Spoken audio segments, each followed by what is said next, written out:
Bonjour, nous sommes dans Excel, nous allons voir quelques fonctions de classement. On va trouver quelle position occupe une valeur dans une liste ou ce genre de choses. On va réviser très rapidement max et min d'ailleurs, qui sont un petit peu la base de tout ça.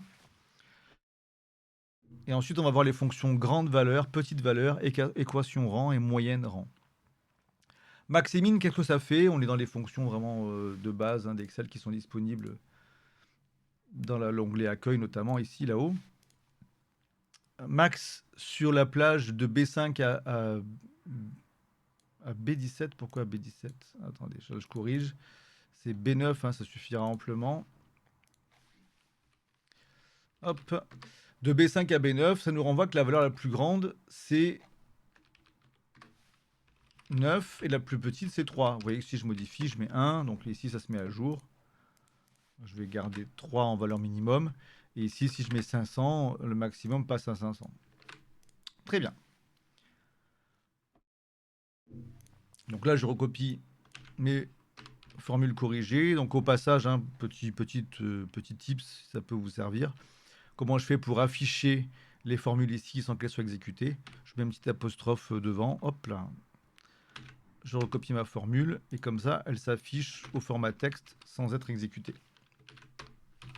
C'est bien, comme ça, on l'a sous les yeux. Passons maintenant aux fonctions de classement un peu plus avancées. On va utiliser grande valeur ou petite valeur pour savoir en fait, quelle est la valeur qui se trouve à tel rang de notre liste. Bon, ça va être plus clair en montrant déjà que grande valeur avec le rang de 1, ça équivaut à max, et petite valeur avec le rang de 1, ça équivaut à min. Dans le sens où, qu'est-ce que ça signifie? Grande valeur de B5 à B9. Alors, il faut ce premier paramètre. B5 à B9, c'est la matrice dans laquelle grande valeur va travailler. Et ensuite, K, c'est le rang. Alors, le rang, je l'ai mis en I13, c'est-à-dire ici. Là, je prends rang 1, c'est-à-dire, en fait, je vais le montrer visuellement. Qu'est-ce que ça signifie? On a cette liste qui contient 9, 4,5, 4,5, 5 et 3. Excel est capable de dire quelle est la valeur la plus élevée là-dedans, puis celle qui est en dessous, ce qui n'est pas forcément... Là, en l'occurrence, c'est 5 qui est la valeur qui est au deuxième rang. C'est pas à 4,5, si on les met dans l'ordre décroissant, je veux dire. La plus élevée, c'est 9, ensuite c'est 5, ensuite c'est 4,5 qui apparaît deux fois, d'accord? Et ensuite c'est 3. Et bien donc, grande valeur, qu'est-ce qu'elle fait? Grande valeur, ça part de tout en haut, et ça va nous renvoyer la valeur située au rang qu'on indique dans le deuxième paramètre, K. Et si je dis que je m'arrête à K égale 1, ça veut dire que dès le début, je m'arrête, je dis je suis à la valeur la plus élevée de ma liste. Hop, on me demande le premier rang, K égale 1.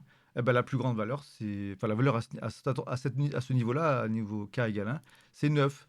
Ce qui est ce que renverrait max de toute façon. Mais si je dis rang K égale 2, eh bien à ce moment-là, il va chercher la deuxième. Vous voyez qu'on obtient 5, c'est-à-dire que dans cette liste classée dans l'ordre décroissant, après 9, c'est 5, la deuxième valeur la plus grande. Et si je demande un rang de 3, c'est 4,5. Et si je demande un rang de 4,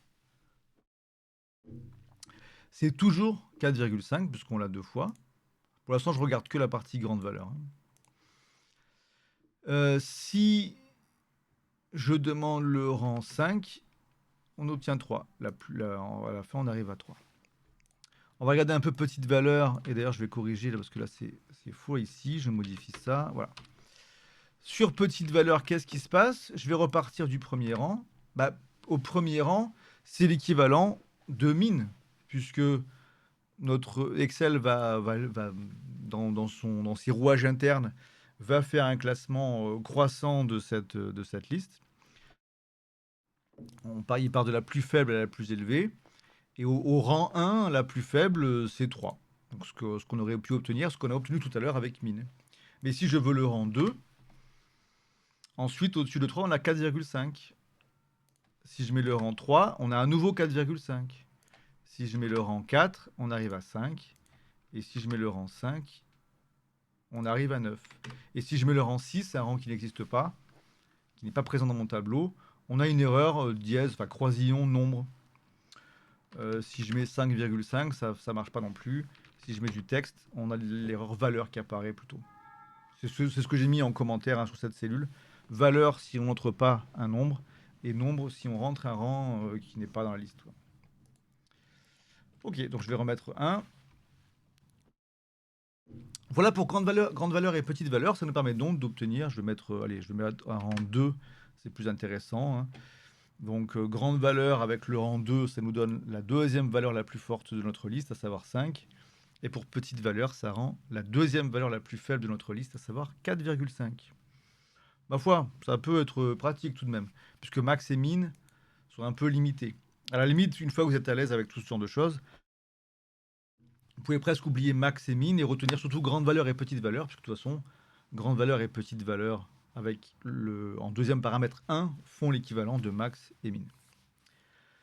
Ensuite, on a équation.rang. Alors là, ce qu'on va obtenir, c'est l'inverse en fait. Tout à l'heure, on a indiqué un rang pour obtenir le nombre qui correspondait à ce rang. Ici, on va faire l'inverse. On va préciser un nombre qu'on cherche dans une liste. Et Excel va nous dire à quel rang ça se trouve dans la liste. Démonstration. Équation.rang. Alors, on cherche le nombre 9. On cherche le nombre 9. On voit qu'il est en première position. Alors effectivement, dans notre liste, c'est ce qu'on a vu auparavant, on en a parlé avec max et grande valeur. Dans notre liste, la première occurrence, ça change la première occurrence. Hein. Première occurrence de 9 est au rang 1. Si je cherche le nombre 8, il n'y est pas, donc on génère une erreur. C'est pareil si je cherche 7, bien sûr, etc. Je cherche le nombre 5, il apparaît en deuxième position de ma liste. Si je cherche 3, il est dernier de ma liste, il apparaît en cinquième position. Et tout ça, c'est avec l'ordre par défaut, qui est l'ordre décroissant. C'est-à-dire qu'on a les valeurs les plus élevées en haut de notre tableau. Et parce qu'en fait, si je regarde bien ma fonction ici plutôt, elle demande un premier paramètre qui est le nombre qu'on cherche, hein, que j'ai mis dans I17. Ensuite, ça demande une plage qui est la plage de référence qui contient l'ensemble de la liste. Mais il y a un troisième paramètre qui est facultatif, qui par défaut est mis à 0. C'est l'ordre par défaut, c'est l'ordre décroissant qu'on vient de démontrer. Mais je peux le modifier, je peux le préciser et mettre un ordre à 1. Auquel cas, ça part dans l'autre sens. Là, on est dans une liste croissante. Du coup, le nombre 3 est en première position de cette liste. Et si je mets 9, il est en dernière position, à savoir 5. Pour ça, c'est en passant, je vais remettre l'ordre à 0, l'ordre par défaut. Voilà. Alors après, il y a une petite différence entre équation.rang et moyenne.rang. J'ai surtout, je pense que c'est surtout le fonctionnement d'équation.rang qu'on aura facilement en tête.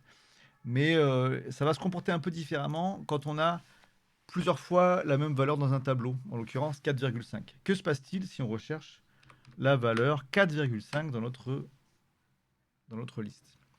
Eh bien,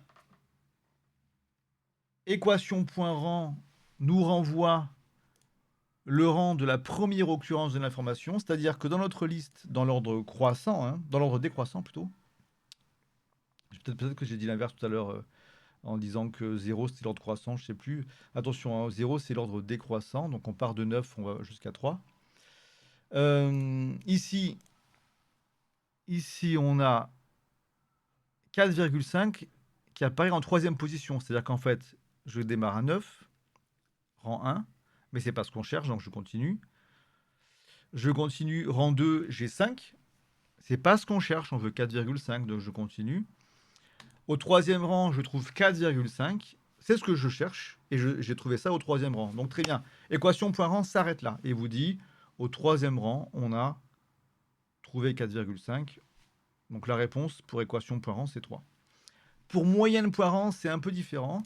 S'il y a 2 ou plus occurrences de ce qu'on cherche, il va faire la moyenne en fait. Donc là, en l'occurrence, comme 4,5 apparaît en troisième et en quatrième position, moyenne.rang nous dit, là, il fait la moyenne entre 3 et 4 en fait, et il nous dit que c'est 3,5 le résultat.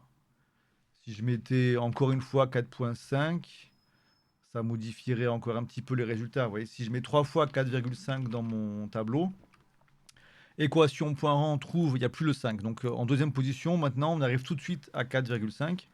Équation point rang nous dit, dans ce cas-là, dès qu'il arrive au deuxième rang, il nous dit c'est bon, j'ai trouvé 4,5, le résultat c'est 2. Tandis que moyenne point rang va faire la moyenne entre le rang 2, le rang 3 et le rang 4, qui sont 3 rangs auxquels on trouve la valeur cherchée.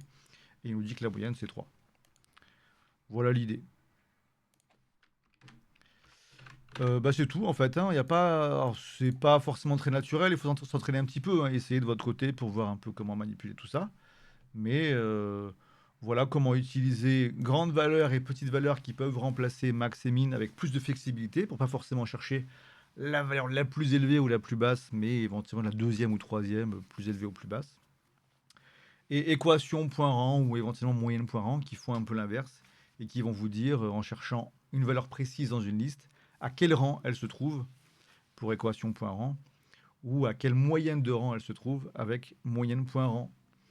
Ben, je vous souhaite d'en faire très bon usage. Si vous d'ailleurs, si vous trouvez des usages concrets et pertinents, dites-moi-le en commentaire parce que c'est quand même pas si courant, notamment pour moyenne point rang. Mais c'est toujours sympathique d'échanger ce genre d'expérience. À bientôt en tout cas pour de prochaines vidéos sur Excel.